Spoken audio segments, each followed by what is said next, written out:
during the summer. And so because some wanted to study in different countries, so they went just to Australia, USA, Singapore, and of course I have also people working in India and Hong Kong. I know all of them now. Yes, I know. It's kind of okay. It's not very typical. But I've been working in a many projects like that where you need to have the skills of people in different places. But the reason here is slightly different because normally you don't perceive that because you have one person of the team that comes and install everything.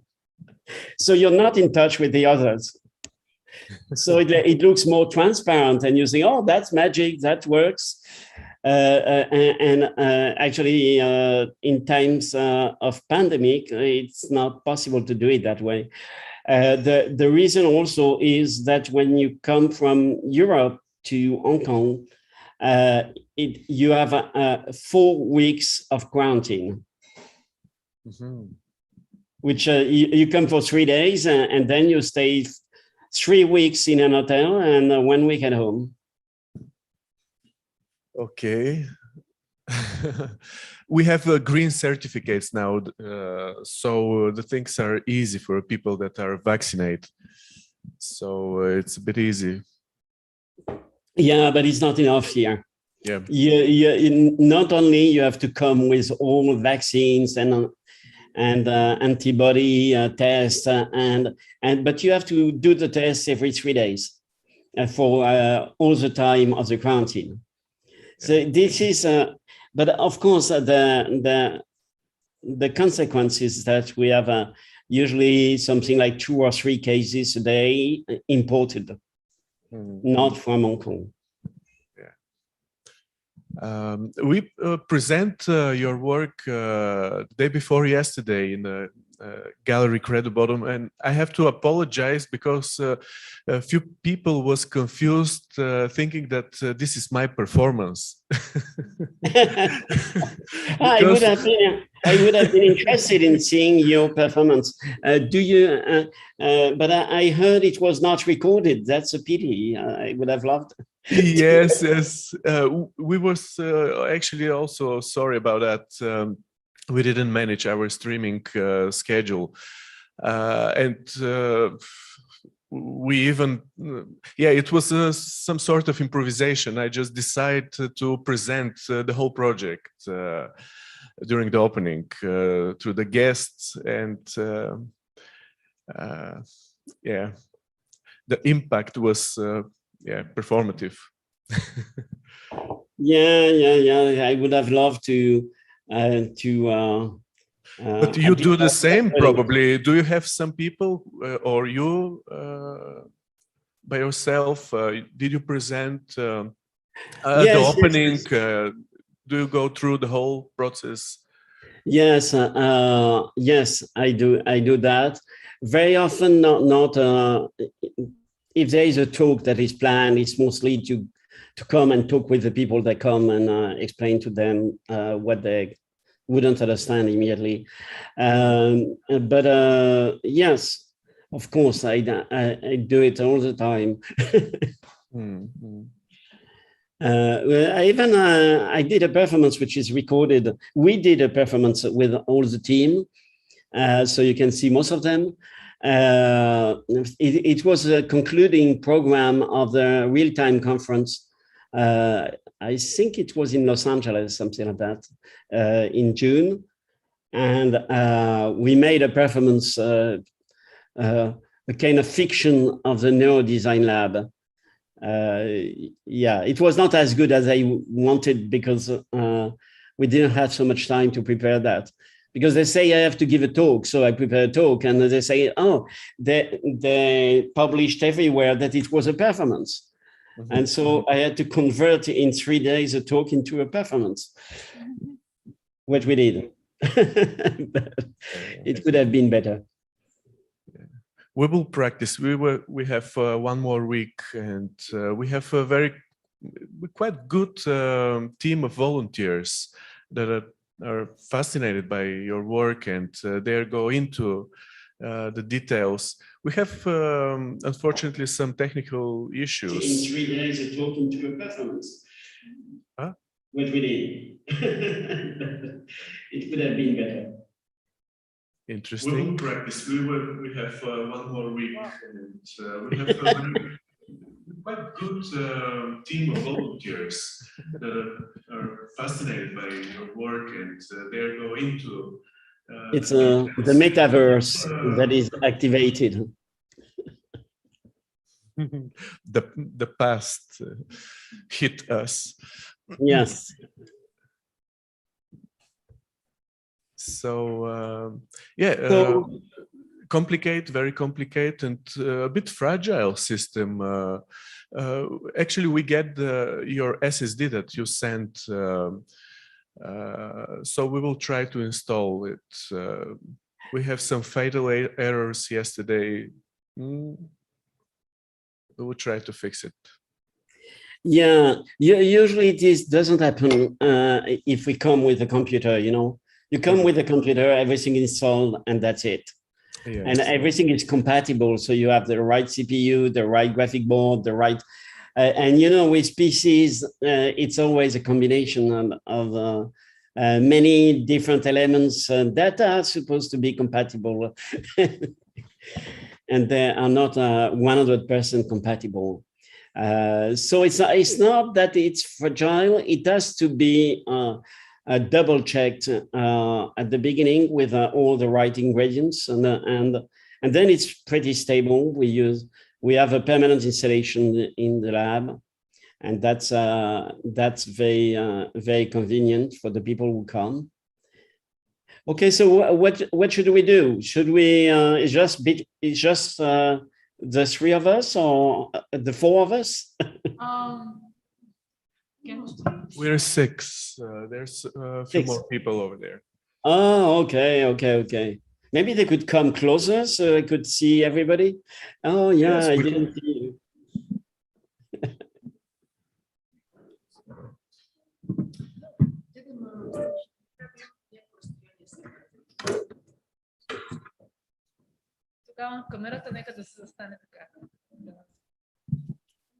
Okay, so would you like me to start? Yes. Yes. Okay. So I thought we have something like 2 hours. I was thinking about more focusing on the reification thing, and I will tell you more about what reification is about. But I think I have to do it a bit differently. So I will talk a little bit about the works I've done before, so you can understand the path, or you may lose the path, which is also possible, and to understand why I'm presenting this kind of practice as an art practice now. So that's one thing. As we are a limited number of people, I suggest that you interrupt whenever you want. Okay. And if you have questions, if you wonder something, it's more like we are around the table having a glass of water or vodka, I don't know. And we discuss about what does it mean to make art now, and to produce art, and what does it mean to produce art at the time of the blockchain and different technologies that emerged during the last decade. So if this program fits you, I can start with a few slides. When I be careful when I say few slides, that means plenty of slides. But we can cut whenever we want. Okay, so any suggestion or remark you would like to make before I start? Apparently not. Okay, I have a question. I have, right away. Yes. Okay. So, yeah, one question. When I sat in the chair, the word that showed up for me was loyalty, which is like a very, I don't believe in horoscope and this kind of stuff. So it wasn't, it wasn't a random word. I had that feeling like, were the brain waves or something already connected? No, I wasn't wearing I don't remember actually. Was I already wearing the crown, this thing when you were, so, okay. So what did the word, what does it depend on? Yes. What word did you get? Loyalty. Ah, okay. So. And you just wonder if we were reading the thing in your mind in order to determine this word. This is what you're asking. Yeah. Sorry, I couldn't really organize my thoughts. Yes. Yeah. Actually, if I would know how to read the mind, I would be the most famous and the richest person on earth. Of course, we have no idea how to do that. But so the first word was... This is what we'll discuss. It's what does it mean to use EEG, electroencephalography? Usually, it doesn't mean to take words or pictures from your brain, because whatever, no matter what people say about what they do in terms of research and so on, reading your dreams, and if you get into it, you discover that it's a kind of maybe you can have the same information, look at those people. So it's not, there is no revelation, because you have to know that the electric waves coming from the brain are very noisy. If you want something more accurate, you need to dig and to put things in directly inside the brain. And I don't know what, I didn't feel doing that with exhibition visitors. So I thought we should stick to a kind of more polite and careful approach. I may say also, yes, the words are randomized, and I can even tell you why. I tell you why. It's because if you choose the value, people will alter the data we get by choosing the value they would like to get, because you get the token at the end. And so in this case, if you get the token you want, you don't trade it. And if you don't trade it, you don't determine the value. So there are details like that in transactional art that we have to consider, and we have to think about at the beginning. Some people say, yeah, that would be great if we could choose the value. Yeah, sure. This is not what the project is about. It's not. Yeah, very good point. I understood. Thank you. You're welcome. Okay, so I may start with the slides. I will start from very far away, that you understand how we can start with painting and with blockchain and EEG. And this may be an indication of how things are converging after a while, even if they look very different in practice. So I will share my slides. So let me check if the slides are there. It seems they are. Okay. So share screen. Oh, and it's kind to invite me, but you should activate the possibility of sharing. I can't share. So this is something to activate on Zoom. Probably next to the share screen button, something like that, or in the preference. I don't know who could check that.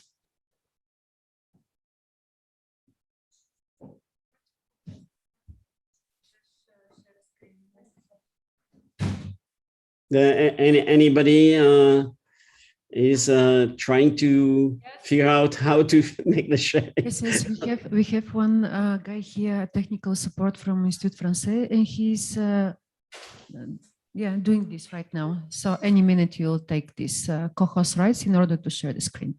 Okay, Okay, thank you. Yeah, usually it's not very complicated. I'm sure you can easily do that. Without the slide, it will be more difficult for me. Okay, so if I understand well, you were not able to get the QR code yesterday. Is that right? Okay, so I'm going to show you the process when you get it, because you still can get it. It's not lost. It's just that the transfer to the blockchain is made automatic by the machine, but it may be very complicated depending on the time on the network and so many parameters. And this is why sometimes we have to check that. Actually, people are used to consider that to do things with blockchains and so-called NFTs, they always consider it's very complicated. I would like to know if some of you know a bit about the blockchain and I don't know, maybe buy cryptos and things like that. Any of you? You? I have made NFTs, like I have some. Ah, good, excellent. Excellent. So we're gonna talk about NFTs. I'm waiting for the possibility to share my screen. Let me check if I can. No, I still can't. So yeah, let me explain what NFT is. Cryptocurrencies have been created as currencies.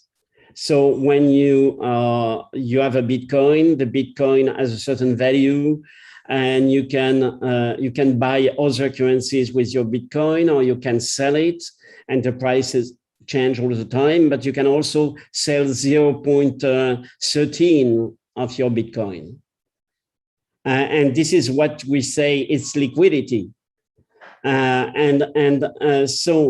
the Bitcoin is fungible. It can be divided in smaller parts. And so this is exactly like the dollar, like the euro. You can divide them. And they are totally exchangeable. They are identical. You don't care if the banknote is slightly different or dirty or not. The value is still the same.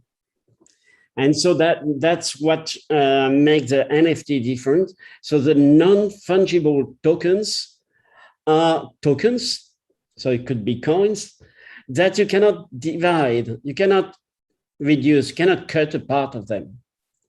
And so all of them have a different value. And so this is what makes a huge difference. But at the same time, we understand that the NFTs are like artworks. You know, if you're an artist, you produce artworks, you can decide this artwork is bigger, this one is nicer. I will sell them for different prices. And so if you have a big name, this is an artwork by big name. And this is an artwork by big name, but this one is more expensive than this one.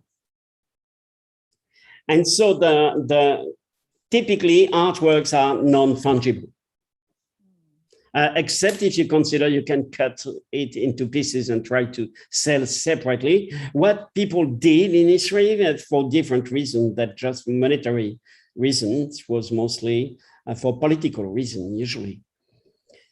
And so may I share? Yes, please, please try again. And now you're supposed to share your screen. No. Not again? No, I'm sorry, but I'm not. But at the same time, I talk about things important for the following, so it will be understandable. Actually, the project Value of Values, we started it with Nicolas Mendoza.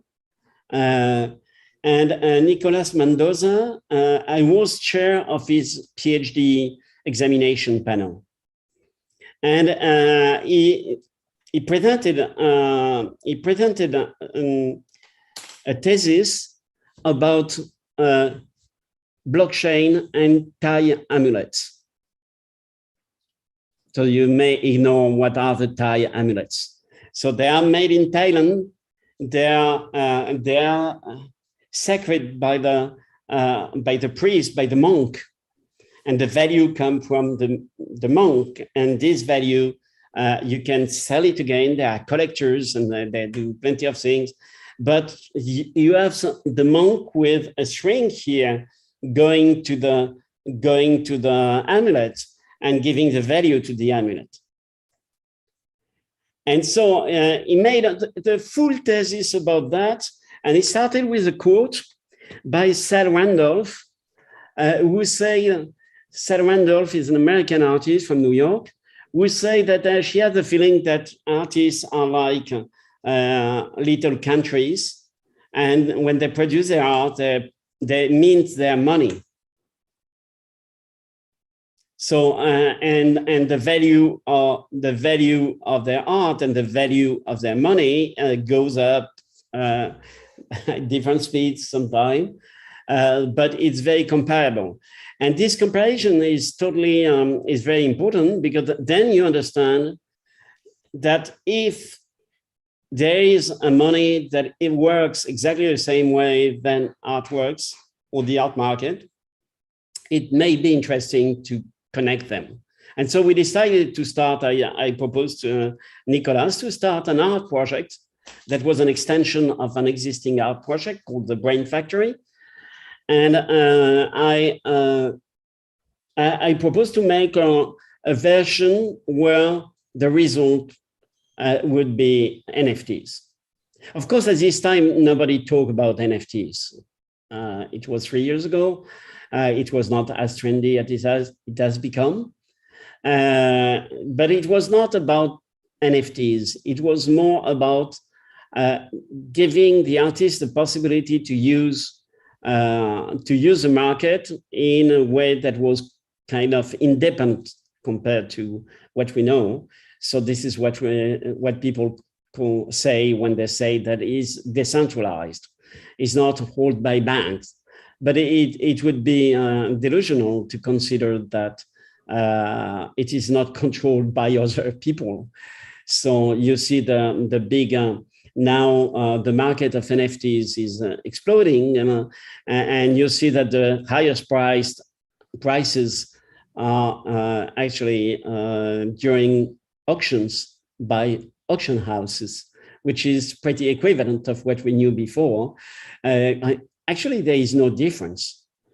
And even the exchange platform may be comparable to a kind of virtual white cube, so a virtual gallery where people can show their work and they say the price, and the price may evolve because it works and they work as an auction system. So what was interesting for me was to use this auction potential to give the value, to determine the value of things we usually don't value. And the easiest thing to take was to choose the values, human values. I started with abstractions, human abstractions, and then I went to human values. And human values are interesting because there is a big difference on what they are for some people and what they say they are. If I ask in the street somebody, what are your main values? What are the important values for you? And they will say something, I don't know, integrity, faith, whatever. But if you tell them, oh, now there is a collection of values, you can buy the one you want. the result is very different. So if you think in terms of transaction, you understand that you can determine the relative value of the values, or the relative value of abstractions, just by giving the possibility to buy and sell them, or even barter, to swap them. I give you my values, give me your values, and I see what is interesting. And this is what I would like to develop if I can show my slides. Let me see. Yes, it works. Fantastic. Okay, so I will go very fast through kind of old stuff, just for you to see how we can get there from very diverse point of view and perspectives.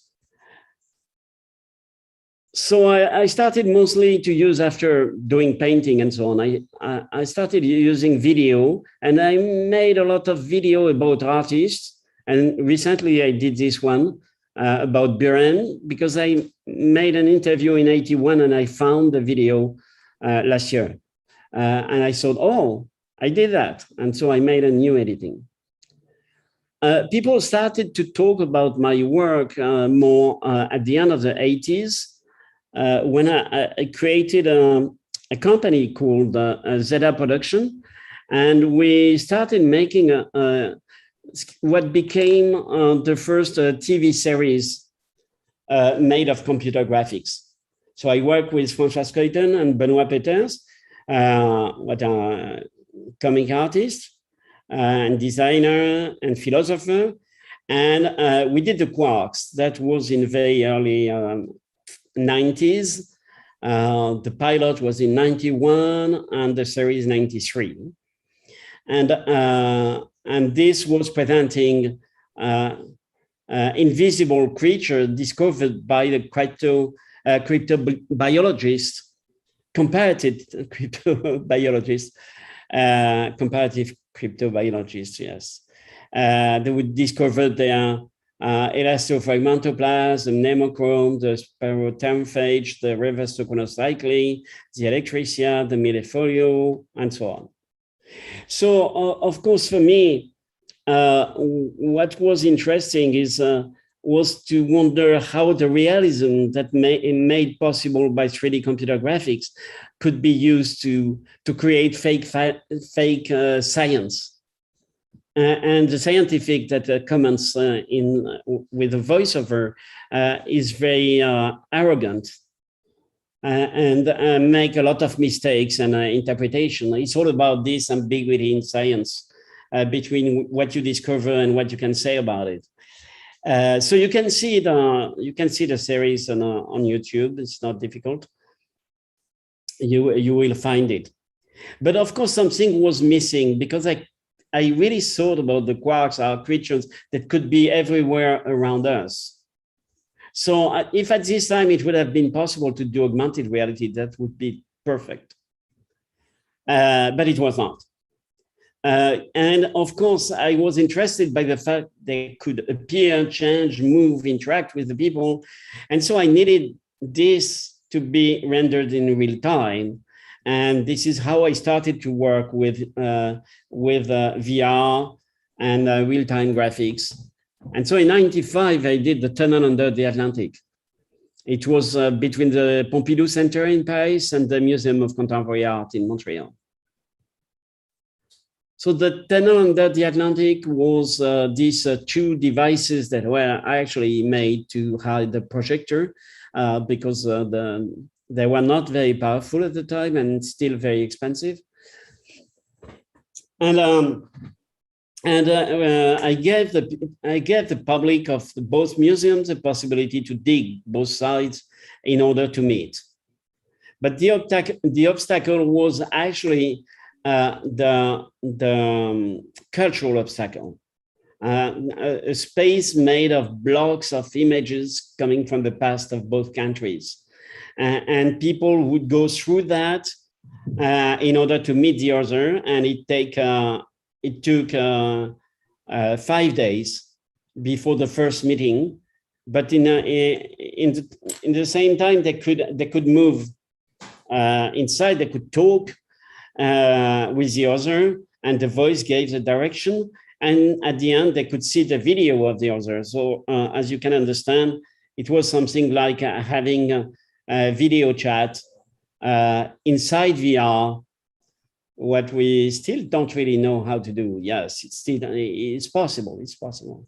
But at this time, it was impossible. Okay, so that was like an example of digging. If you want to see a little bit. And if you dig a lot, you create big caves with fragments of memory that you can interpret or talk with the other, describing what you see, the other telling, I know what it is. This is Champlain. And after the 5 days, it became possible to meet the other, thanks to the video that you can cross.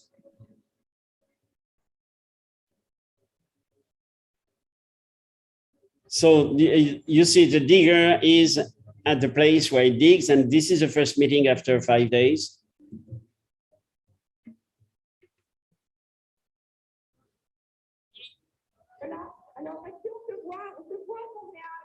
Matthew, we see you in Montreal.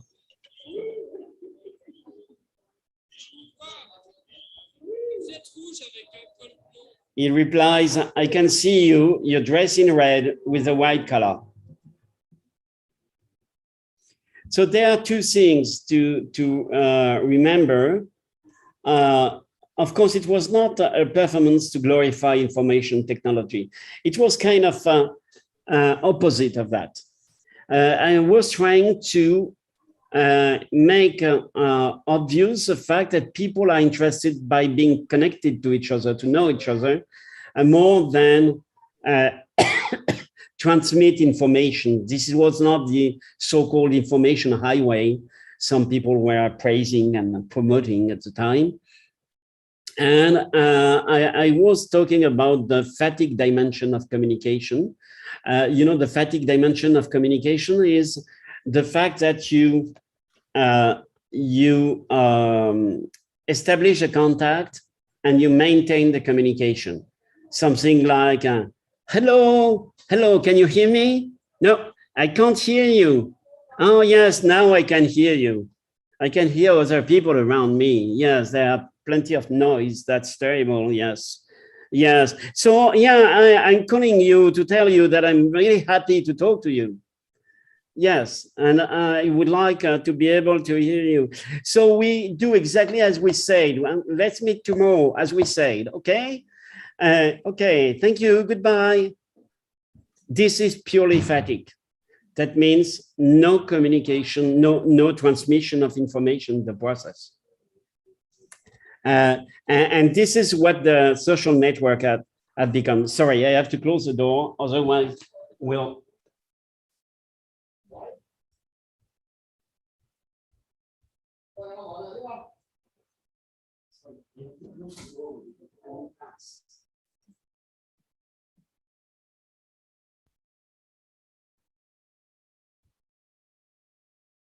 Okay, sorry, I have workers at home and they're a bit noisy. So that was so why do I show you that when I'm talking about VOV? It's because there were it was another thing important in this project is the fact that the content people would see was analyzed, the interest for the people, for the content by the visitors was observed. And this is this interest that would help the recommendation engine to select the next picture.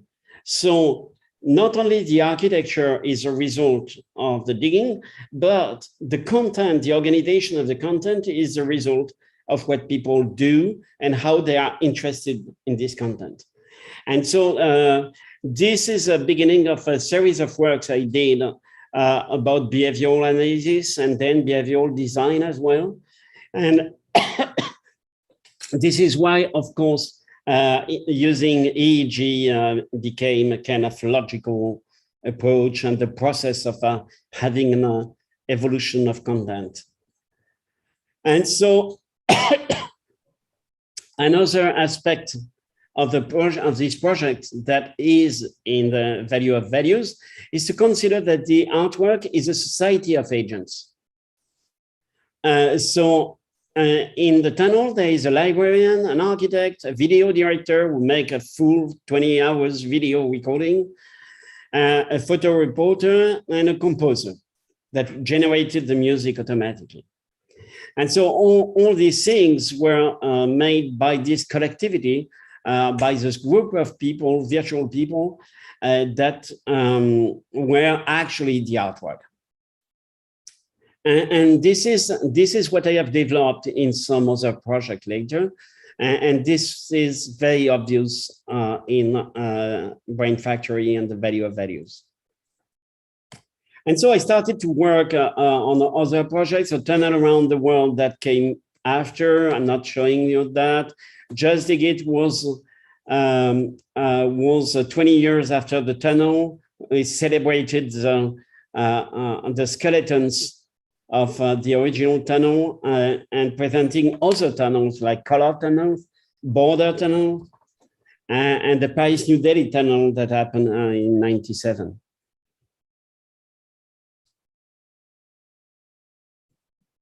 So I'm not developing that because this is not about this. Of course, now you put a little projector and you don't need to close the space in order to have something visible. That was totally impossible in '95. In '92, '93, I proposed, and I got an award for that. I proposed to create a collection of contemporary art made of VR. And this was an Art After Museum project. This was interesting because I started to work with artists thinking about what they could do. And I discovered that I was just telling them what I would do. And it became totally absurd. So I thought, okay, maybe I should do it myself. And so I started making virtual reality, real-time graphic installations. And so I started with a series called The Big Questions. And the first of the big question is God flat? And the second one is the devil curved? And for is the devil curved, I use AI to determine what is the best combination of 5 spheres that could seduce the audience to stay longer. This was for a TV channel, and it was a metaphor of the primetime programs on TV channels. So it's still the same idea of observing how people behave and creating an evolution in the work that makes sense and reveal some things of us, of the humankind. In '97, I did this show at the Cité des Sciences in Paris, where it was a full network show with a very specific interface I use for VOV. Which is the interface, a hypercube interface. And at the end of the show, people could get a page automatically generated with what they have seen, what they will see, what they could see afterward online. And this was a kind of pretty successful show. And in '97, the same year, I did the World Skin Photo Safari in the Land of War. This is a VR work where people are invited to make a photo safari in the land, which is made of real-time graphics, but it's made of photos of the Second World War and the Bosnia War.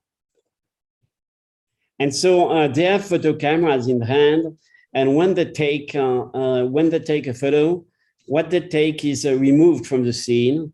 and is printed out.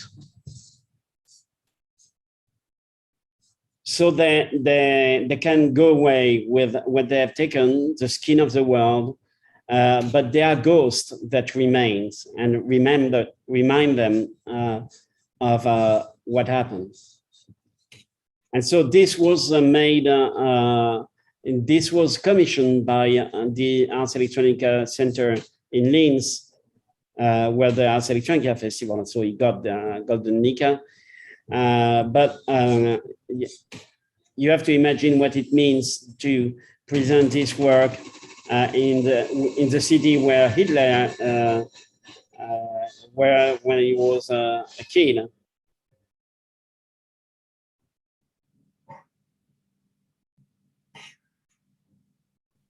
So of course the sound of the photo camera become a gun sound if we shoot a lot.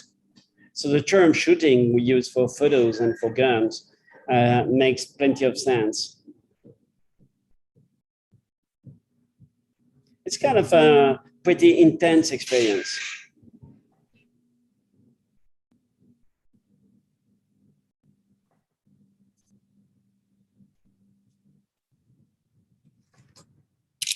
Okay, with the group of people here. So on most of the videos are from 97, 98, and as you can see, the quality is not really great. And this is the pictures people, the shots actually they took. So then this is the Art Collider is, so we jump to 2008. And the Art Collider is another example of transactional art. When I talk about value of values, I talk about transactional art. And so in this work, people could put an artwork online. And this artwork in the network we have created, the Art Collider, this artwork has to provide a signal, video, audio, whatever, that other can use freely. And it has also to take a source from another work. So it's like a Behave, where all the works would be interconnected and feeding each other. We are really at the core of the transaction concept. Another transactional work is the dump. In 2006, I started creating a blog where I put all the projects I haven't done. So it's a one project. And it's the reason why I haven't done them is because I couldn't, I don't have the time, I don't have the means, or simply I'm not totally convinced that I should do it.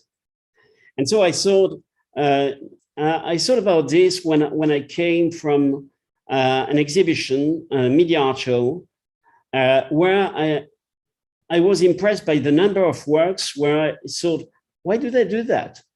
I understand why they thought about doing it, but I don't understand why they do it. And this is because sometimes it's difficult to understand that artists have ideas, doesn't mean they do them. They try to choose the ideas that make sense. And this is, of course, always very, very challenging. And so I started making the dump, and it has more than 200 project where I describe the project and make just a little visual thing. It's still online. You can find it online. Is the-dump.net. And a curator invited 9 artists in Dansk to pick a work and to make an artwork in the show. And so they made an artwork. It was called The Dump, Recycling of Thoughts. And it was a really interesting show. And I recycled the dump because I presented it as my PhD thesis. So it's probably the only blog that became a thesis without changing a line. Of course, there is an introduction, but beside of the introduction, this is the blog.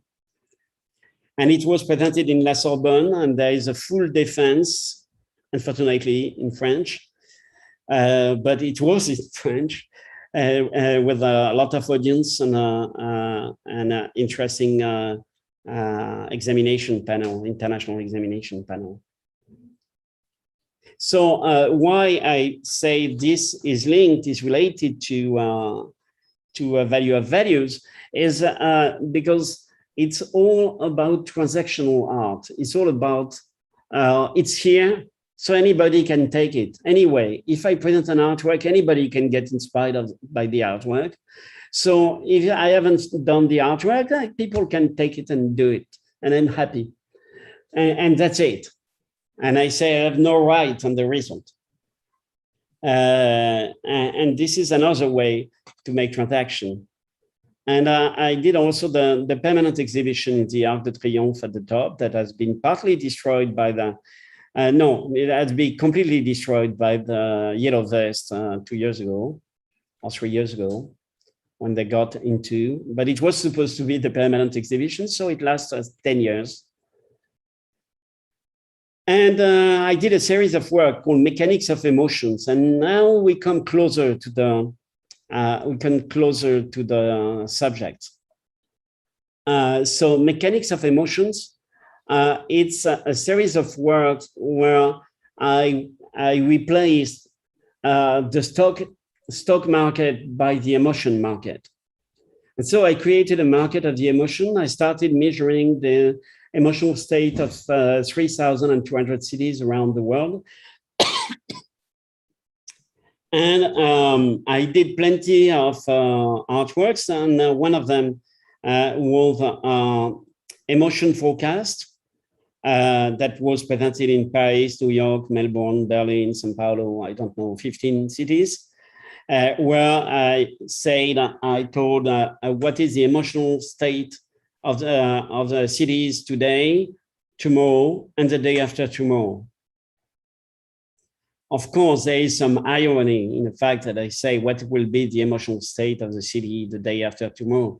And people probably wonder, how do you know?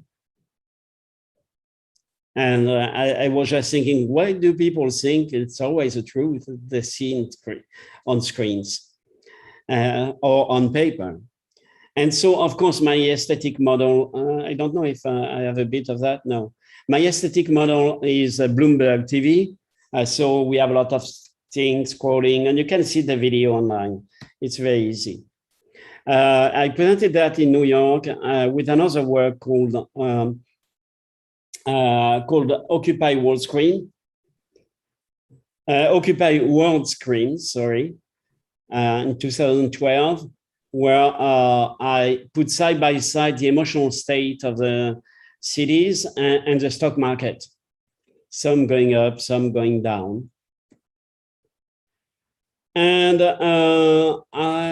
it's another big work that tore around China, where people could see 12 different cities around the world. I think, this is Cosmopolis, 4 cities. And it's about sharing what we see. So you see, another form of transaction is to share. People, thanks to telescopes, people can see panoramas of 12 different cities. And when they look at these panoramas, that are not tourist panoramas, they are how cities evolve. They have an impact on the collective retinal memory. Au concept de mémoire rétinienne collective. You don't need the sound because I can tell you this in Bulgarian. No, I'm kidding, I can't. So you see, when you watch with the telescopes, you're actually painting on the memory, and it's a palimpsest. So what you paint comes and come over what other people have painted before. And so you share the experience of watching, and at the same time, you create a new city. And this is a city creating by people watching the 12 cities. So that's the installation in China with, we did the, oh, what happened? Okay, this shouldn't be here. So this was before going to China. That's a kind of big installation. And we even created the telescopes because that didn't exist. It kind of VR telescopes. But it was 2005. And this didn't exist. What I wanted, of course, with the light is focus on the people and the action more than something else. And got something like 10,000 people a day in Shanghai. So every day, 10,000 people, a bit more. And it was in the newspaper as the biggest show. That was funny, but it was before the World Expo. I really appreciated how the families and the people in China want to know, want to understand, want to discover. So they come usually with the grandpa and the daughter and the kids and the baby. It's a really interesting collective experience. And I thought it's so different from what we know in Europe, where only experts and patrons come to our shows.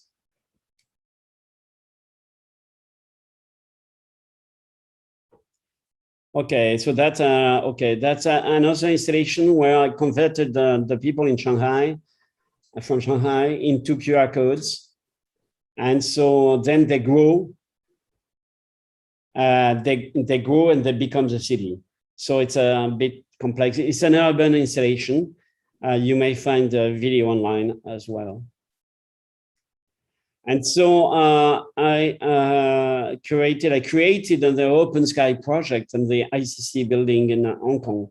The ICC building is still the highest tower in Hong Kong, but it used to be the highest tower in Asia with 480 meters.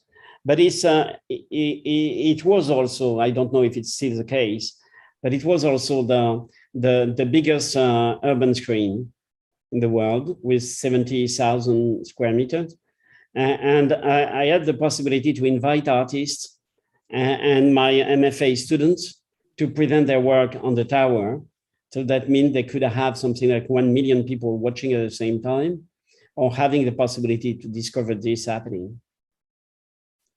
So yeah, a few other things, the horizon, just to show you in situation, a few images, because we're not gonna spend too much time on this. So the accelerated versions, you see people are converted. I have to move this. And then the IDCD is growing out of the QR code. So the people become the city, what people usually forget, that cities are made by people for people.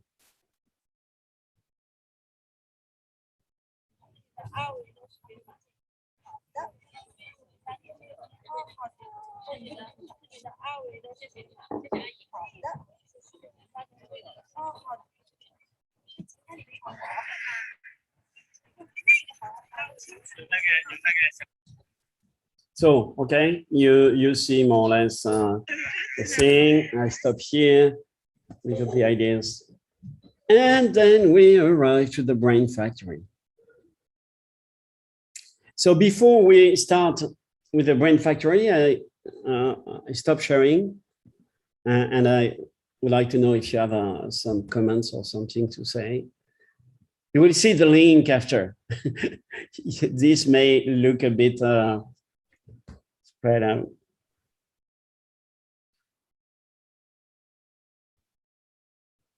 Okay, no comments or question. Good. I have a question. So I share again. Oh. I was wondering, you said that it was so different when people came with their children and their babies to the exhibition. And it was different than Europe, where usually, at least from what I understood, were usually only experts and people who are familiar with such, I don't know, type of experimental work would come to see it. And I was wondering if you have any thoughts on why that is. And I'm saying this because I think in Bulgaria, it's a lot like this, like not only even with, I don't know, digitally oriented art, if I can, I have to say, I have absolutely no, I'm not in this sphere. I usually am a writer. So that's something completely new to me. So sorry if my language is not very appropriate. So yeah, in Bulgaria, usually only people who are actually doing the thing will go to the exhibition, like artists or people who are at least somehow connected to this type of art. And I don't know, I think that's, I really want, in some perfect world, I want the art to really make the people go to it and connect with it. And I was wondering if you have any thoughts on how this happens. Of course, I think this is a big plus of interactive media art. It's because, you know, it's not like a static object that you discover, and if nobody comes to you to tell you what it is about and why it's done this way, you just wonder, okay, I don't know the artist, I don't know artistry, I don't know this, so I don't get the point. With many interactive artwork, at least in what I do, I always consider that you should have a first layer that is accessible to everybody.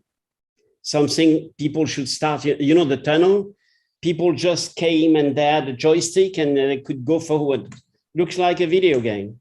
Well, where is, you know, there is no obstacle to access to the first layer. You can enjoy it that way.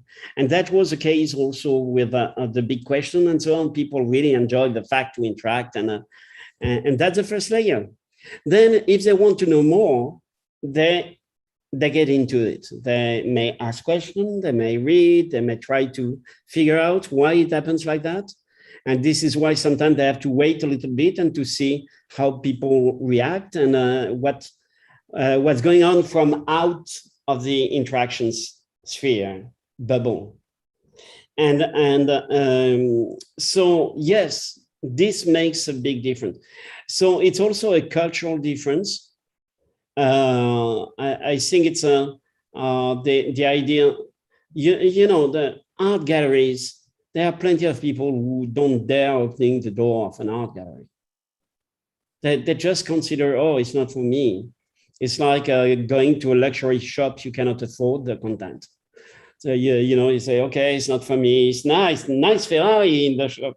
I'm not getting it. It's not for me. You know, there's something like that. And with interactive artworks, it's different because in a way, there is ontologically an ontological difference, which is the fact that you exist for the work. You exist because of what you are, where you are, what you do. The work will become different. When you see a painting exhibition, you don't exist for the painting. So you're here or you're not. The only difference is when you open your checkbook or you take your plastic. So you understand, this is one thing. But in Asia, I had this experience. I was very surprised. You know, you go to openings, people come to you and they talk to you. I mean, the people from the gallery, and not necessarily to sell you something, because obviously you won't buy it or they don't know. And they're right. It's better not to know. It's better. Yeah. But you do the same thing in London, in New York or Paris. They don't even take head up and try to figure out what you want. You're just disturbing that job. They're just interested in people who say they are coming because they want to buy. So this is a very different relation. I can tell you, I had 2 different exhibitions at the same time in Shanghai. The big one you have seen, and another one about the mechanics of emotions. It was the emotion market. This one was in a big gallery, 700 square meters, very nice, beautifully installed on the band. And the other one was in the Science Museum, because this was the only place where we could find 2,000 square meters to put this big circle. That's definitely too big to show in Europe. This is why we never show it. Of course, it was not the same public. In the Science Museum, we had plenty, I told you, up to 10,000 people a day. In the gallery, on the band, I don't know, we probably had something like 20 or 30. But only curators, art critics, only the one doing their job. It's interesting. I was very interested by this approach. But of course, there are so many doors to get into the gallery. You know, you get into the building. It's a former bank that is, you know, this is impressive. And then there are the doors, the stairs. You have to get at the right place, and you don't know if you have the right to do that. And you see, it's totally different. And in Shanghai, though this was in 2005, people used to pay the equivalent of €6 at this time. And when there were 10,000 people, unfortunately, I didn't get any penny from that. But that was, I thought, wow, how do you do to have so many people who come and pay to see a show that much? That was huge, because €6 at the time, something like 12 now, I guess. So it's more than a cinema theater ticket. So, okay, that's not the topic for today, but yeah, sorry. Do not hesitate to stop me on the topic. Thank you. Okay, no other question?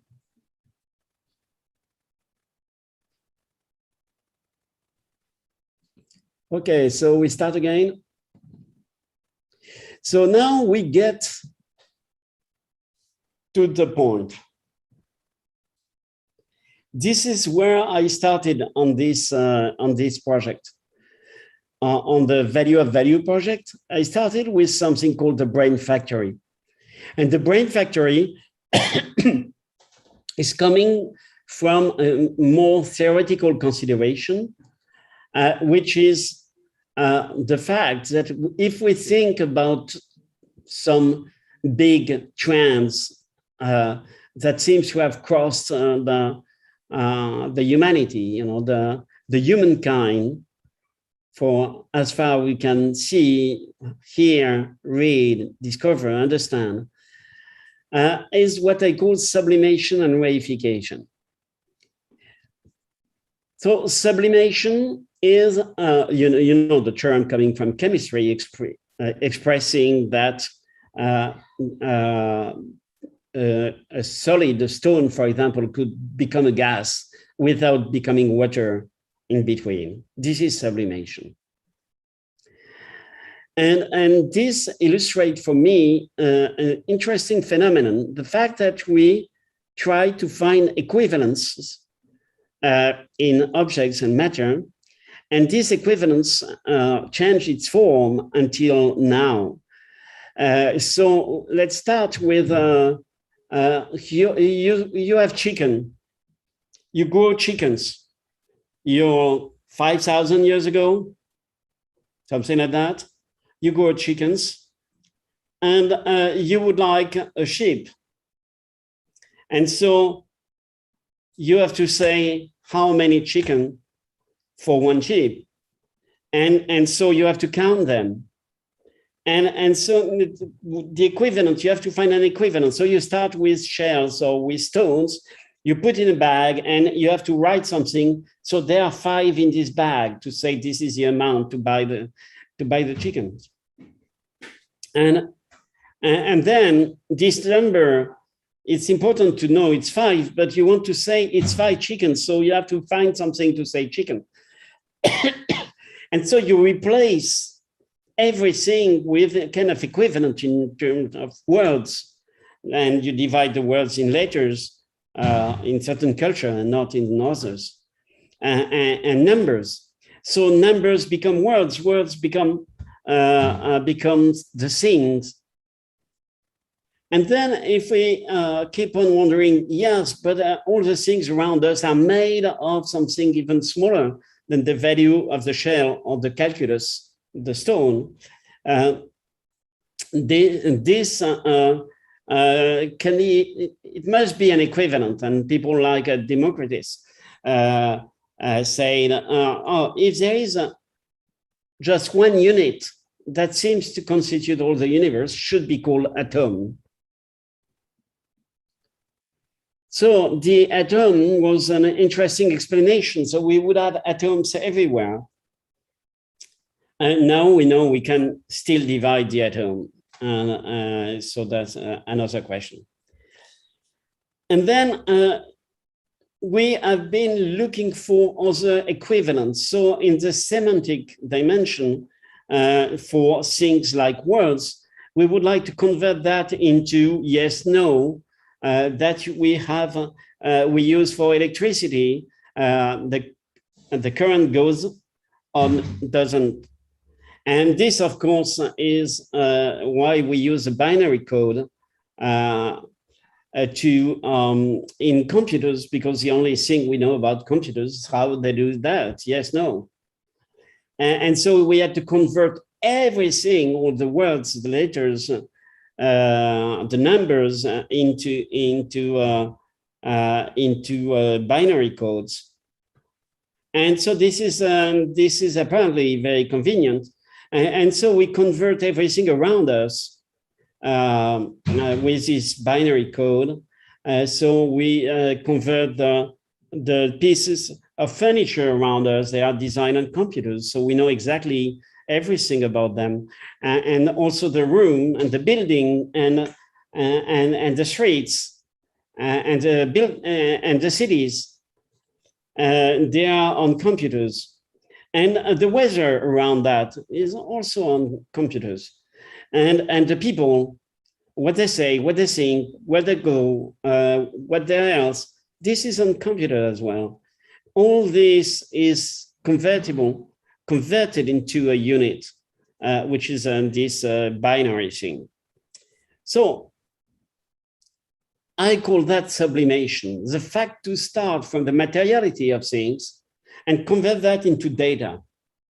And the objective, because there is an objective, of course, is to find the most simple unit that would allow the human brain or the computer brain to integrate all information of the world. Remember that Google is coming from Goggle, which is with Google Place. It's supposed to be, it's 10 power of 100 for Google. It's supposed to be the number of particles in the universe. So we would know how to address all the particles of the universe. And this is one thing. Like God, the universe should be in the head of the machine. Now, we understand better if we talk about reification. Reification is how something coming from the brain, our thoughts, our ideas, our dreams, can become an object, can become matter, or can use matter to become an object. This is the opposite process. Sublimation is the opposite of reification. And as soon as you understand that both of them are in a process of processing the world with a humankind at the center. It's totally human-centric.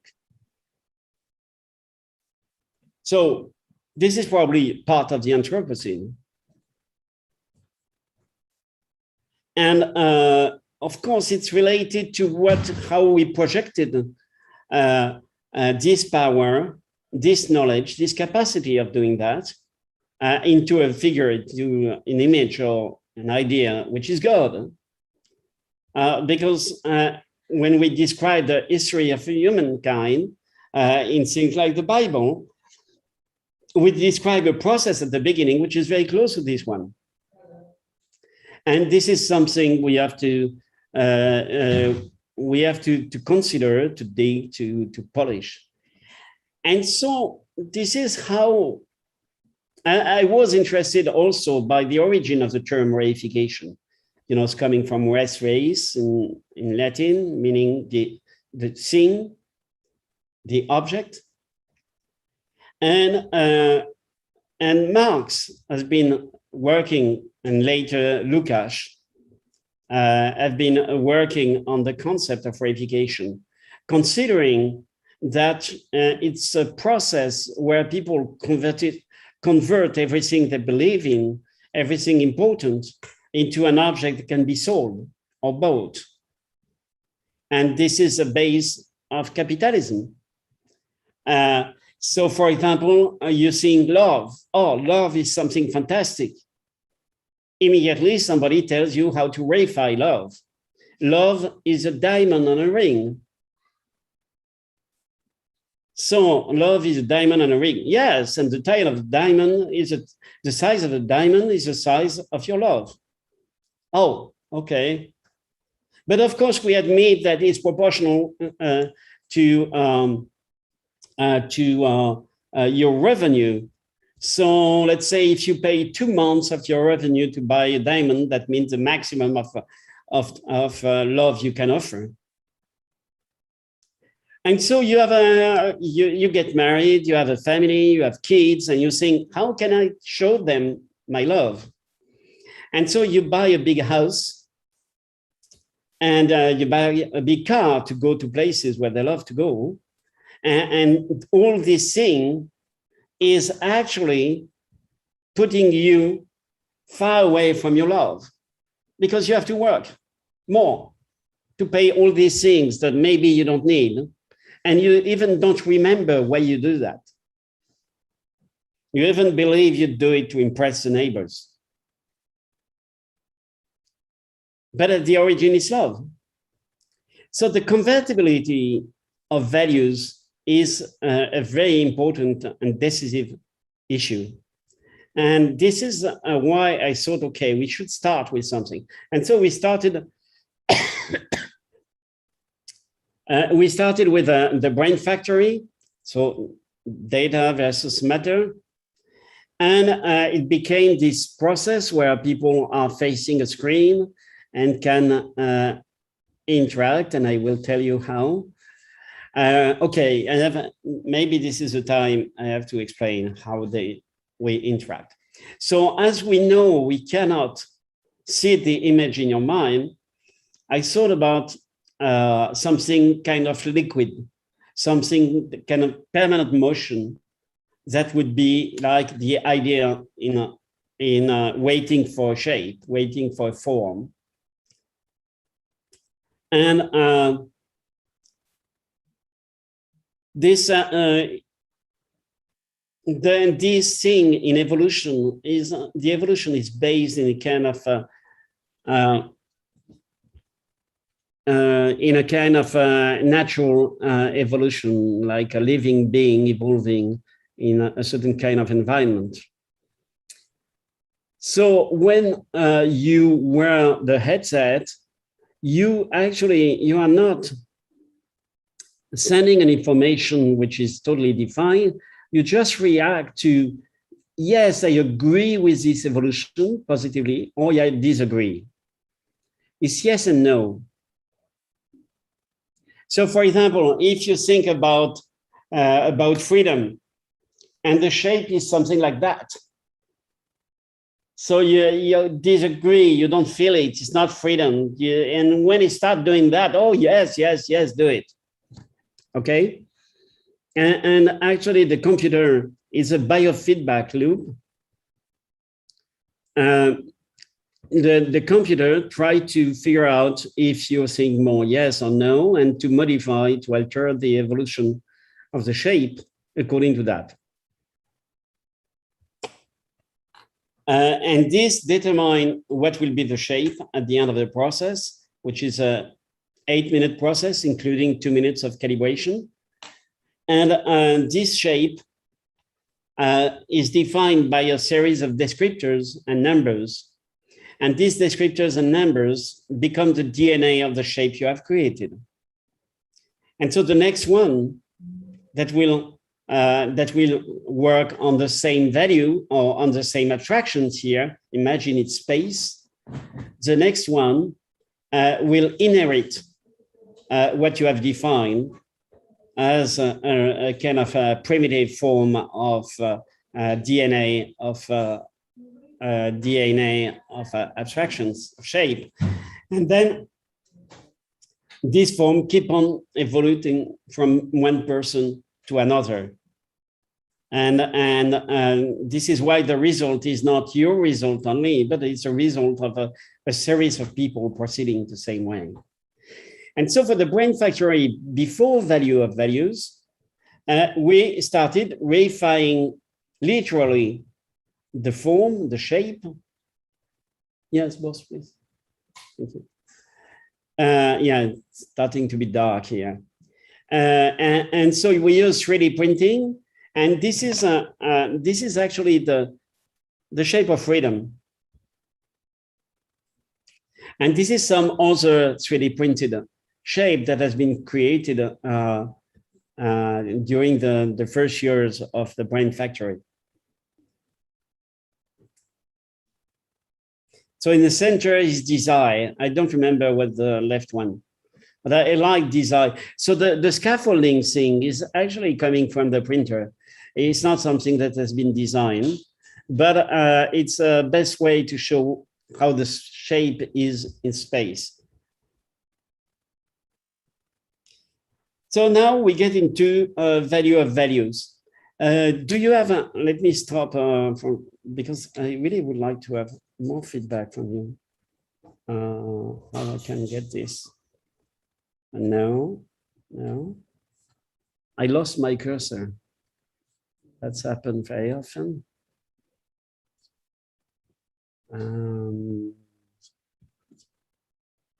Wow.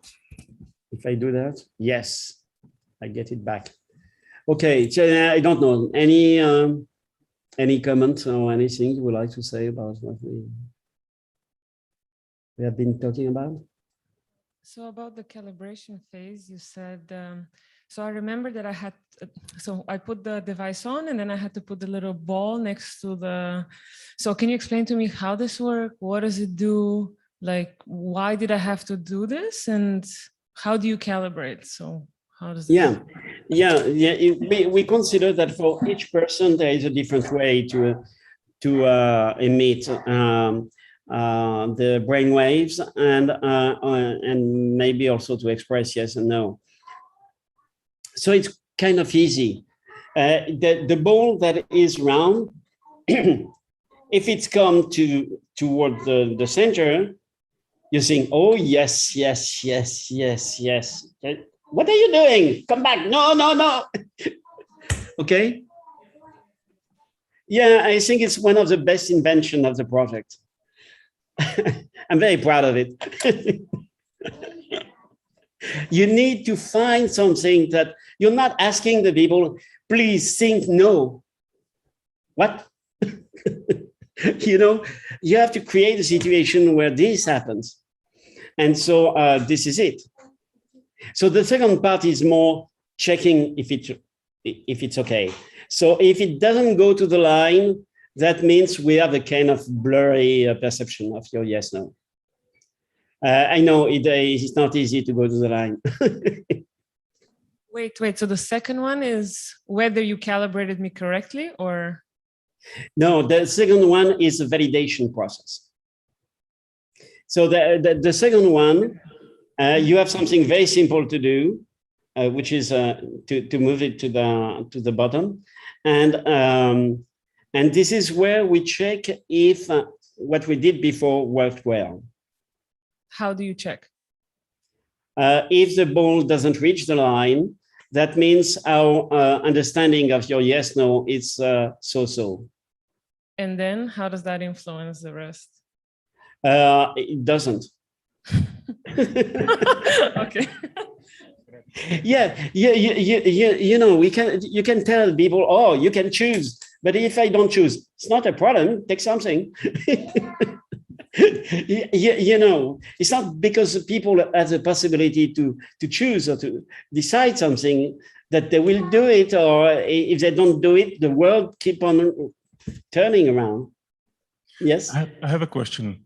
Are you getting better by doing the first and the second task by just repeating, like maybe every day, doing the same thing? Like if you sit every day at the chair trying to calibrate, are you getting better and better on that or not? We can't. No, we can't do it because this would take to know you, and we want everything to be anonymous. We don't want to, so we don't know if it's you or somebody else coming. So there is no possible dangerous use of the data. We are not actually we don't keep the data of this part of the process. We keep it only to determine how we interpret in the following process, which is a neurodesign part. Yeah, I'm asking because I'm also having an EEG project. It's a installation at the DAFest right now, and I know how it works. And that's not my first time seeing feedback. So I knew what's going on, and I feel like that affected my performance. Like the calibrating was fine, but I couldn't finish the second step, the verification. You say it was. Yeah, you don't know. You couldn't finish. How do you know that? Because the ball didn't reach the line. Yes, so that means I couldn't complete if we count as completed if the ball reaches the line. Yeah, there are cases also where suddenly I don't know, the ball goes the wrong direction. And if you're correcting all the time, no, don't do that, don't do that, don't do that, don't do that, then sometimes you may miss the line. It's not that bad. It's really bad when it goes up all the time. So yes, don't worry. But you have to know something very important in this kind of project. In the symbolic dimension is as important as the scientific rigor of the technique. So we don't need the tool to be perfect, because what it says about our relation to shapes, our relation to values, our relation to objects, this is something we perceive. And this is something very, very important. The EEG is very deceptive anyway. Honestly, there are other ways to get a good information, but symbolically speaking, it's not as good for me. I like the galvanometer for the yes/no thing is very good, much better. But I'm not interested with people having something on the finger, on the hand. I'm more interested having something on the head, because to say that your ideas are sent to the machine. So we are playing with different parameters. One of them is a symbolic dimension, and some others are related to the accuracy of the data you collect.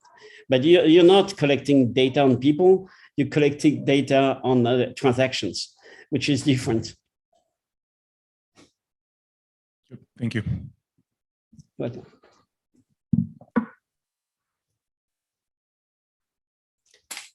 okay. Any other question? Comment? Okay, so now let's talk about value of values.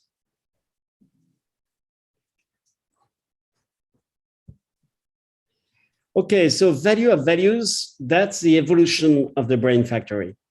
The completion of the brain factory, the result, it was systematically to be a 3D object. Value of values is different because instead of taking a long list of abstractions, it includes only values, human values, and more precisely 42 human values. And so the question here is instead of becoming an object, it would become a token. It would become a convertible abstraction. So for this project, I work with Tobias Klein. That's more for the 3D printing thing. Tobias is an artist and an architect. And a big part of his work is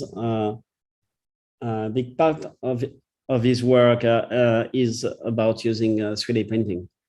And Nicolas Mendoza, with a doctor now, who is a blockchain expert and an artist, and so we team up to do some evolution of the project. So this is a short video that present the project, and I will make comments. So that's what you experience for some of you.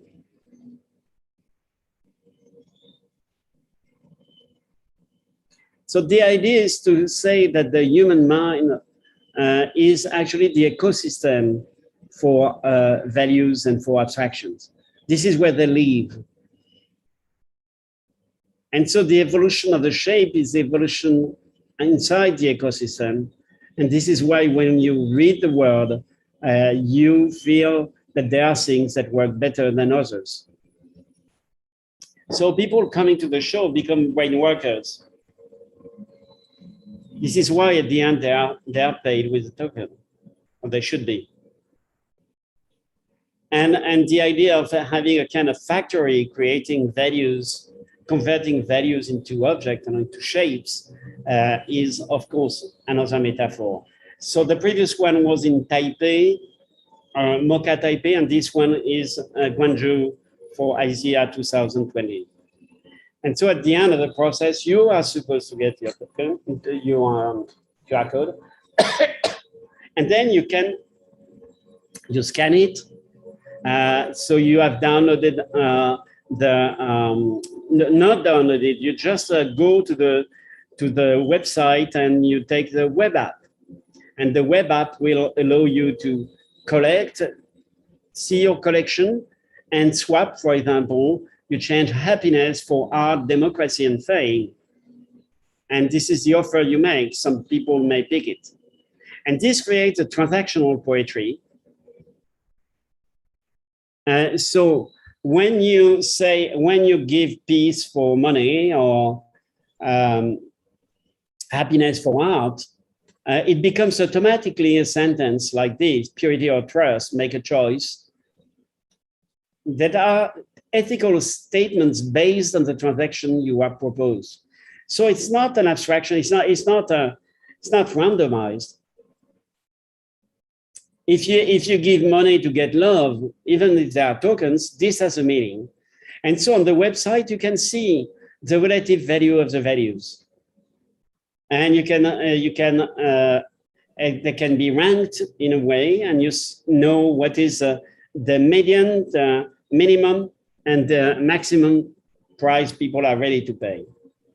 And then there are other players in this artwork. So the scientists created the periodic table of values, where putting together values according to how people collect them. So if you like money and strength and power, you probably don't like the same things than friendship, compassion, and happiness. So it can become writing as well. And then the reader try to read the characters according to different languages. And the interpreter will try to see how the different words found by the reader can make sentences reminding some existing, say, from philosophers, poets, etc.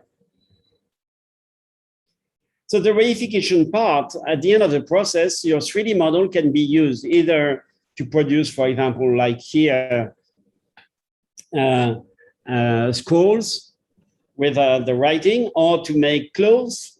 And soon we'll have a runway of values where the characters and the values you want to wear and to claim would be on your clothes. Here is some example of reification. So this is the purity. If this is freedom, the footprint of freedom, and this is democracy made of honeycomb. I will tell you more about that after, because I need to get into that to understand how the process makes sense and what people can do with the token.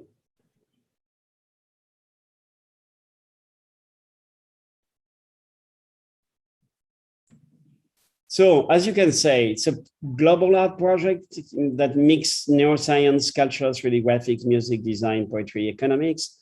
And the visitor of the show become an artist, a curator, a collector, an art dealer, and a trader. And the society that constitutes the work includes a generator, a calligrapher, a printer, a reader, an interpreter, a scientist, an analyst, a consultant, a poet. Another work that has been done using exactly the same process is a brain cloud with a big cube we created with 12,000 bulbs.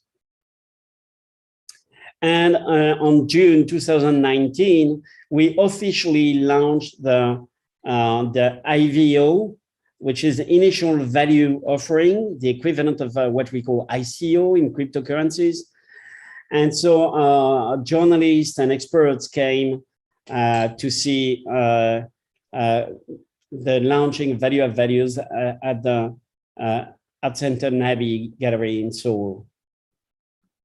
And we had at this time the test. So that was the first one. He's a famous curator in Korea, and he created Happiness 0000. This was during Asia 2019 in Gwangju. And it was a kind of huge space, and that was interesting to have that. And the opposite was a very small space in Macerata, in Italy, in a Palazzo Buonaccorsi. And the Palazzo has a lot of painting everywhere, so they created a box made of mirrors, and inside the box, you could do the full process. At the MoCA Taipei, that was one of the biggest version. So we had 3 stations, and we projected on the transactional poetry on the wall.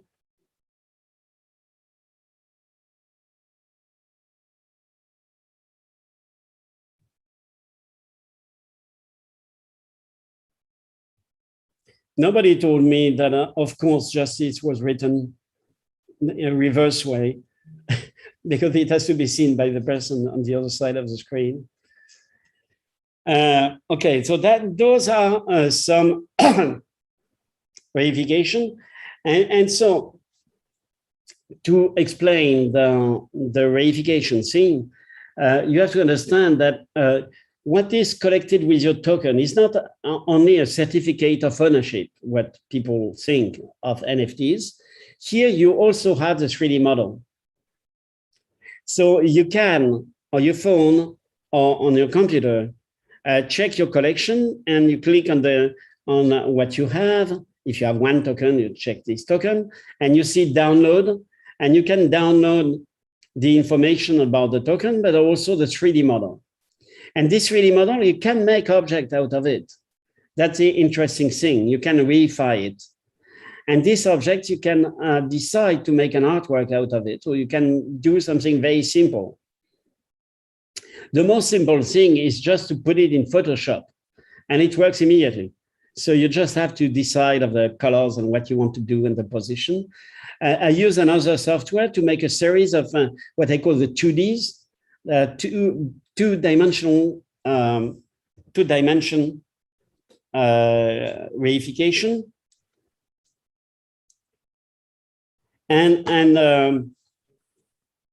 So the 2Ds, I use actually Dimension, the software, which is part of the Adobe suite, because it's very simple. You have a good result, it's high resolution, and it's easy to do. Because I wanted to show that even if the shape looks enigmatic and pretty far away from the value it is supposed to represent, I wanted to show how the value is actually in the eye of the onlooker. So this one is Art 622. This one is Beauty 363. This one is Democracy 443. This one is Fame 572. This one is Compassion 663. This one is Anarchy Flying Over Trust. I will show you the book because it's a cover of a book on the blockchain that just went through. Okay. This is Family 665. This is Freedom 532. This is Friendship. This is Equality. This is Happiness. This is Honesty. This is Humor.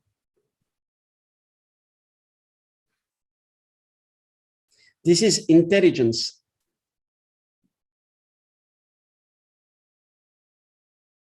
This is Justice.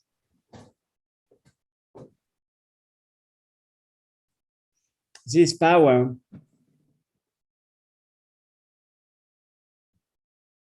This is Knowledge.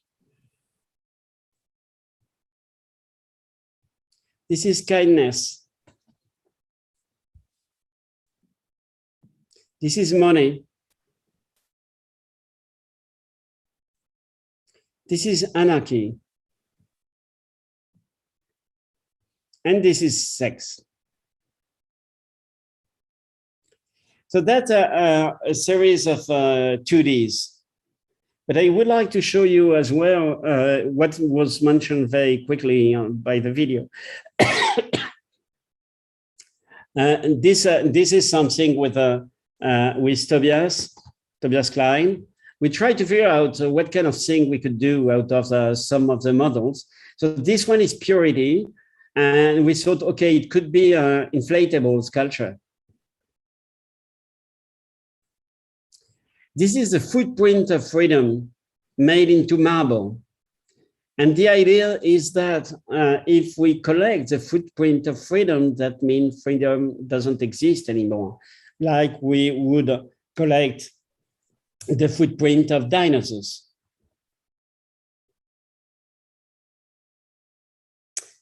Of course, honeycomb for democracy is kind of obvious, but in Hong Kong, it makes even more sense. So this one is what I call the big reificator. Actually, this was the first version of the project. of the brain factory, the first concept. The idea is to have the 3D printer, 3D printing the shape with concrete. So abstraction would become concrete. But at the end of the process, it will rain on it and it would become sand again, because it's not really concrete with cement. It would be concrete with starch. And so the water would dissolve the thing. That's the big verificator. So it's a definition of the vanity. And that's the support of the project, and different things, galleries, Osage Gallery, very involved, and also the Start Lighthouse project, the European project. Okay, and their website, of course, is vov.art. That's it. So now we can talk. Let me stop sharing. Yeah. Okay, I imagine more interaction. I don't know, I would just like to thank you so much for this first. I'm kind of processing everything in my thoughts. Maybe we can talk like in 3 days when I can process my thoughts and have questions.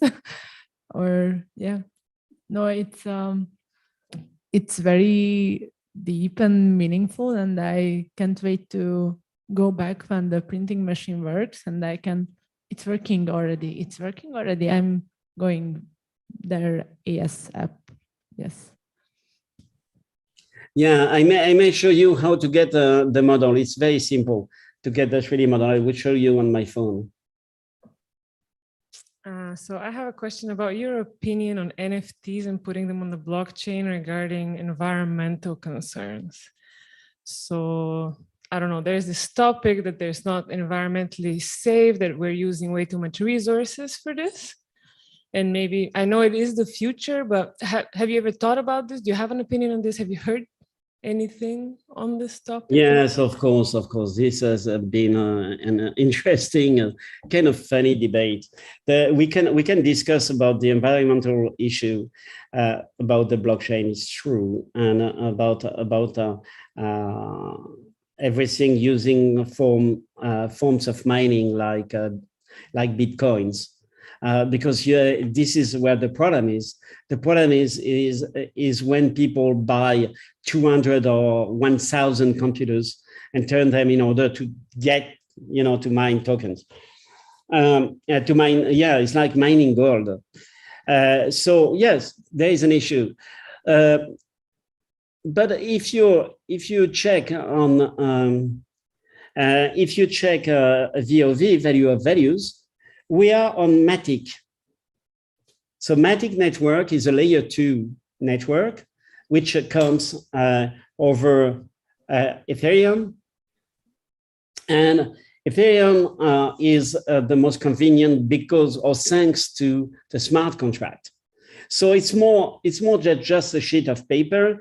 It's the possibility to have it's kind of piece of software, it's piece of code, that a certain operation will happen.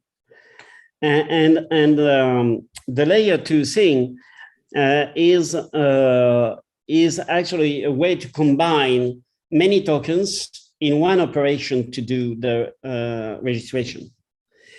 So just to tell you the difference, when we started, so the Ethereum was something like 1,000 US dollar. Now it's more. No, now it's 400.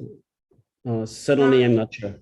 It's 3,000, I think. It's like around 3,000. Okay, it was under 1,000, but the Matic was at 0.002. So that means the cost. Yeah, we're gonna make 420,000 tokens. We cannot pay 3,000. So even beside of the environmental issue, The real problem is there is a kind of scam. If people pay something like $80 to register their artwork that they may not sell. And then the exchange platform will take a percentage of it. So this is, honestly, we didn't start with any exchange for VOV because you can do exchange directly on the platform. And the platform doesn't take anything from your money, so from VOV. So you see, we have been lucky. We avoid this problem because we had another problem at the beginning that was we cannot afford to pay 420,000. That would be 420 millions, or 3 times that. You know, it would be billions. We cannot do that by chance, so we didn't choose to do that. Thank you. Okay. I do have a technical question about the creating of the 3D object. I think I didn't quite get how is that made, how is that possible live? Is that the alpha, beta, gamma, and theta waves affecting the form of it? And what's the software you're using? Now we are using Unreal. Mm-hmm. Because it's very convenient to do real-time graphics. So as I told you, okay, we have a bunch of particles, let's say millions of particles. We have forces. We apply the forces to the particles. We define the forces in a way that they may have a visual impact like gravity, like verticality, like spread, like multiplicity, and so on. So these things, for each phase of 20 seconds, you have an impact on it by saying, oh yeah, no, don't do that. Yes, good. Actually, we need only the no. We don't need the yes. Yeah, but no means really you don't want that. So you see, we apply these forces. At the end, what do we have? We have a point cloud, and this point cloud is converted into a mesh, and this is a mesh that becomes a 3D model in OBJ format that you get at the end of the process. Well, yeah, that makes sense. Thank you. Okay.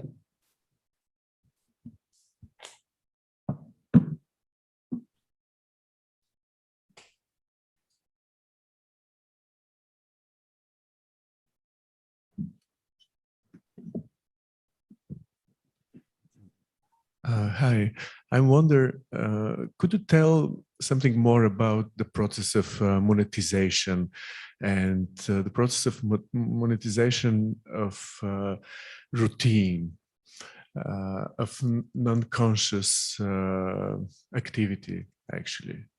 Because it seems like the informational stream could be evaluate, even if it's there is no reason for activity.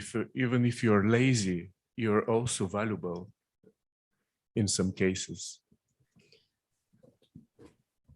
Yeah, so there are, it's a multiple question. I don't know in what direction I should take it, because of course you can consider that what can be what is the value of, as you said, this kind of activity.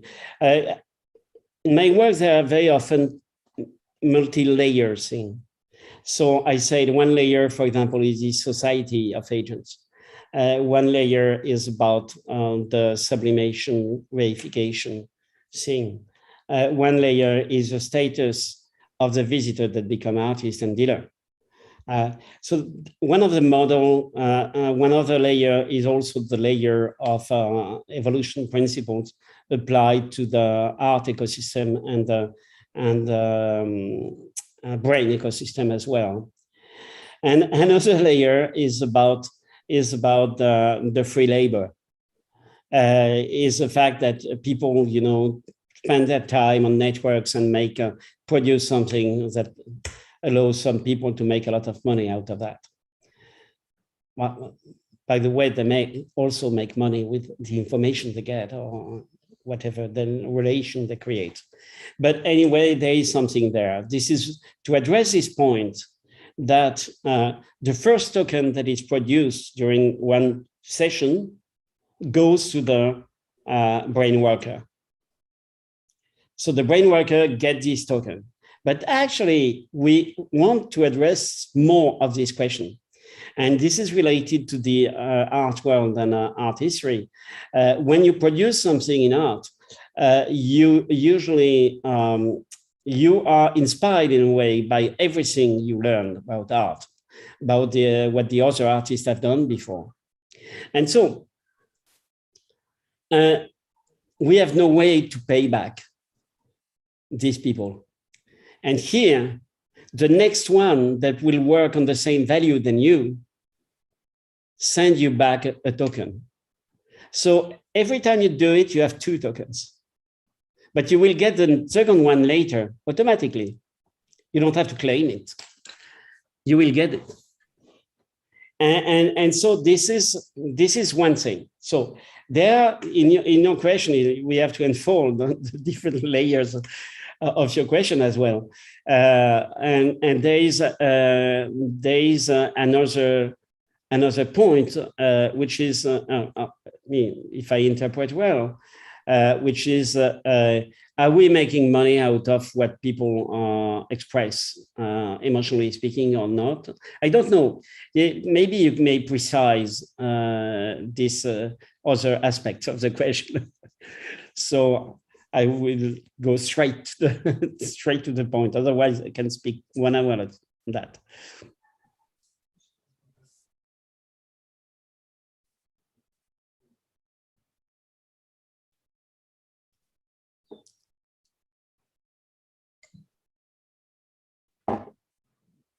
Yeah, it's an interesting question about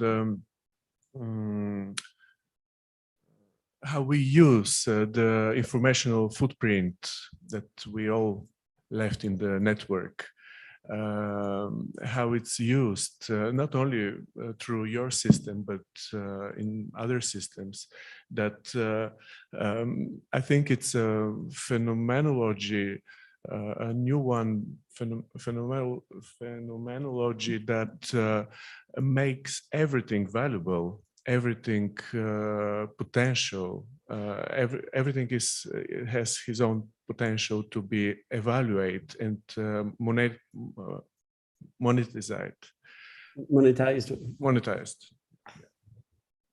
Yeah, actually converge to what I mentioned before, talking about reification.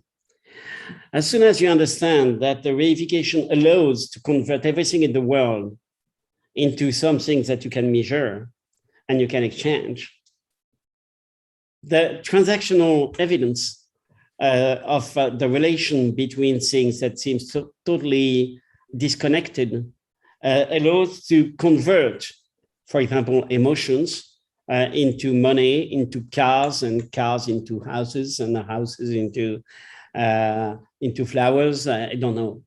It's a kind of universal exchangeability of data, and I think this is what you're mentioning, and this is why I did this mechanics of emotion thing, because I started the project explaining that internet is a world nervous system, and we are the nerve endings. So we are capturing things from the world, we are feeling things, and we send this information to the nervous system, and this is maybe computed by some or not, or lost, or received by some others. And this is why I started. Every time I have a kind of theory behind the project. So this one, the global body thing is what was behind this mechanics of emotions thing. And so what is interesting is how we can interpret the result. So this is why I say if we pay more attention to human values, human factors, instead of paying attention to variation in terms of stock market, maybe we win something. We have a more positive vision of the world. And so it's very similar to what we do with value of values. Is to say, okay, instead of talking about money, let's talk about values. Because of course, at the end of the process, if you know what are the dominant values of cities, of people, of countries, and you compare them from one to another, the idea wouldn't be to say, oh, they are bad people, they are good people, because then that means you're closer to their value, doesn't mean you're good. But it's also to see if people need a mirror to better modify their perception of things. And this is probably one of the challenges. So in a way, value of values is a mirror.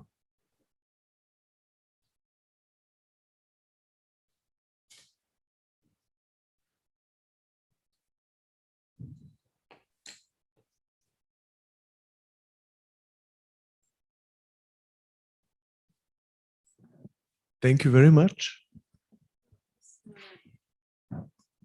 Maurice, I was wondering, it's almost already 1, and because in the initial plan you said that you want to people make a token, or it's already not valid anymore. Yeah, because just yeah. I wanted to show you where to find. If you don't know where, okay, let me go to. I just show you the yeah, because the process. So I don't know if you see my screen. Do you? Yes, we do. Okay, so when you go to the website, you take on the right, and okay, that's not the best. That's not the best display. So you have the login. You log in, but I haven't done it, so that's a mistake because then it's complicated for me. Okay, you can go there. Let me show you elsewhere. So you log in. So that's my wallet.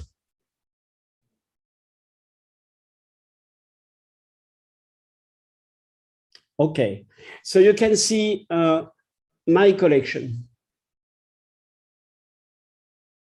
So that's the different tokens I have.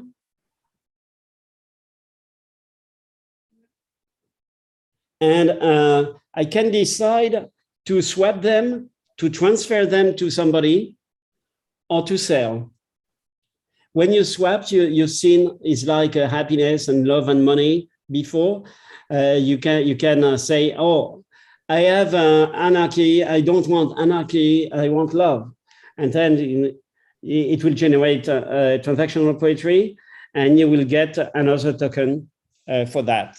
But if it's your collection, so my collection, that's it. Okay, if it's in your collection, you can click on it. Okay, that to see it, but it's not. This is not the idea.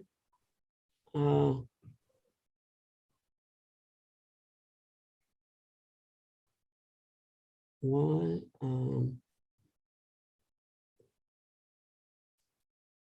Okay, so here you can normally manipulate your token.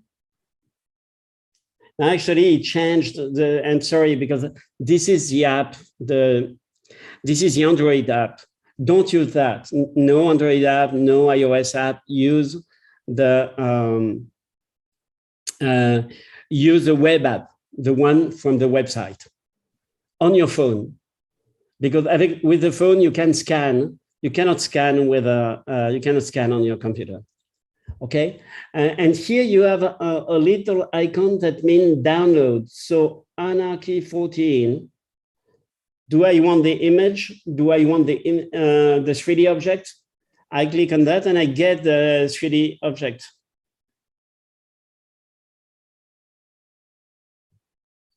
Okay, it's downloaded. Then this 3D object, I can put it directly in any software accepting 3D objects, including Photoshop.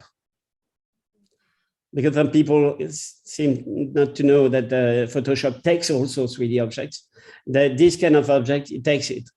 And then you can do the 2D things I was mentioning before. Of course, if you can do 3D printing, you can also use a 3D object to convert it into to print it. It's up to you, or to manipulate it in different way. You can change a mesh and so on. That's more, it depends on what you control. Honestly, I had the 2Ds I presented was done with Dimension. I don't know if you're familiar with this soft. It's a pretty good rendering tool. It's limited as a 3D tool because you have to import the models from elsewhere, but in this case, you import the model anyway. And it's very easy to use. You don't need any expertise in 3D. You just have to be patient, because if you choose to do, this one is a 10K image of fame. You see fame, it's one of the value. I like the shapes, that's the point. This can take something like 3, 4, or 5 hours to render. So yeah, you just have to keep that in mind. But you can experience this in a small format, and you get it. And I think it's a good start. It's a good start to see how you can make sense out of the form, and that's something very important that I wanted to say. Of course. Only that is not enough sometimes. So this is why when I talk about the footprint of freedom, this is the opposite. It's not the shape that makes the form, but the shape has been removed from the material.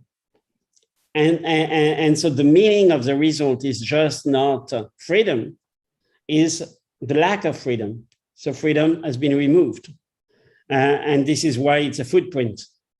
You understand? So you start making sense. You start making your own artwork that can be very different. Some of my students do animation, do interactive version, there are plenty of uses because people are totally free. As soon as you own the token, you own all the rights on it. So you can do whatever you want. So if people want to make a keyring with money 0000, they can. So sorry, I didn't understand. So we own the token? Or, okay, let's say I go to the exhibition, I create one, I have the QR code. And then with the QR code, with a web app, you scan the QR code, yeah, and it will be added to your wallet. It's in my wallet, okay. And then I can trade it and do whatever I want with it. Yes. Okay, I wasn't sure that we have the right. And you will get another one, as I explained before. Yeah, this I didn't get. How would I get another one? Can you explain this? It will come along. When a new person will work on the same value, if you work on freedom, freedom 320, somebody comes after you and will do freedom 330. And so 331 will come to you. So you will get 331. It's to pay you for the DNA that you have transmitted. Okay. This is why I like to combine the narratives. There are different narratives in the story, and I want people to be happy to discover new layers.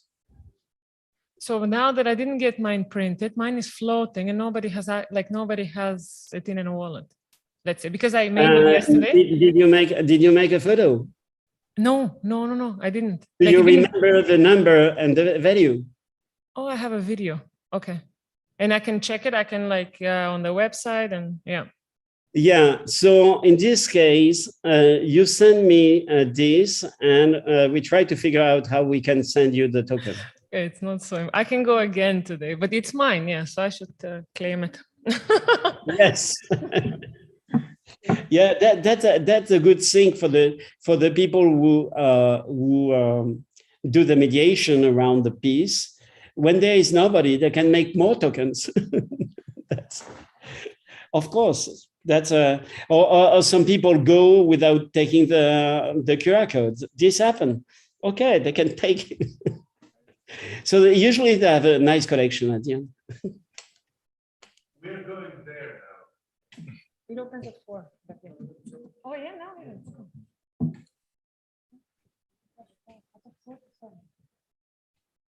We're going there, right? Sorry? We're going at the venue. Oh, great. Yeah, the So microphone. we can try everything. Excellent. Yep. Oh, please take some photos of people in action. And, we really love that, and I really like to share this because it shows that it's alive in Sofia. Sure. We prepare a folder with a lot of images for you. Great, fantastic. Yeah. Thank you very much. Yeah, thank you. Yes, I'd like to thank again for your time for this very interesting introduction of your practice and precisely this project. So yes, I hope that the participants are also satisfied with this, and we are looking. So. Yes, definitely they are. They they show this.